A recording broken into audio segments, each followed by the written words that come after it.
గోర్లు జుట్టు కత్తిరించినప్పుడు నొప్పి ఎందుకు కలగదు? గోర్లు జుట్టు కత్తిరించినప్పుడు మనకు నొప్పి కలగకపోవడానికి కారణం వాటి నిర్మాణం మరియు అందులో నరాలు లేకపోవడమే. మన జుట్టు మరియు గోర్లు కెరాటిన్ అనే ఒక రకమైన ప్రోటీన్తో తయారవుతాయి. ఇవి చనిపోయిన కణాల కలయికతో ఏర్పడతాయి. మన శరీరంలోని చర్మం, కండరాలలో ఉండేలాగా వీటిలో ప్రాణం ఉండదు. నొప్పి అనేది మన శరీరంలోని నరాలు మెదడుకు పంపే ఒక సంకేతం. మన చర్మం కింద ఉండే నరాలు ఏదైనా తాకినప్పుడు లేదా దెబ్బతిన్నప్పుడు ఆ సమాచారాన్ని మెదడుకు చేరవేస్తాయి. జుట్టు మరియు గోర్ల మధ్యభాగంలో ఎటువంటి నరాలు లేదా రక్కనాళాలు ఉండవు.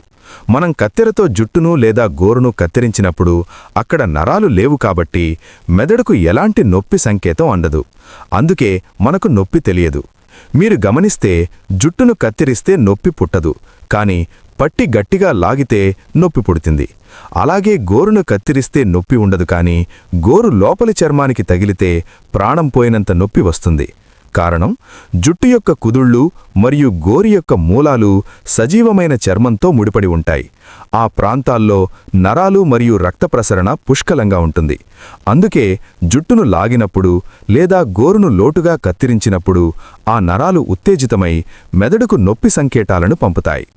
ఒక ఆసక్తికరమైన విషయం, గోర్లు మన వేళ్ల చివరలను రక్షించడమే కాకుండా చిన్న చిన్న వస్తువులను పట్టుకోవడానికి, గోకడానికి సహాయపడతాయి. జుట్టు మన తల ఉష్ణోగ్రతను క్రమబద్ధీకరించడానికి ఉపయోగపడుతుంది. ఈ ఇన్ఫర్మేషన్ అందరికీ తెలిసేలా షేర్ చేయండి.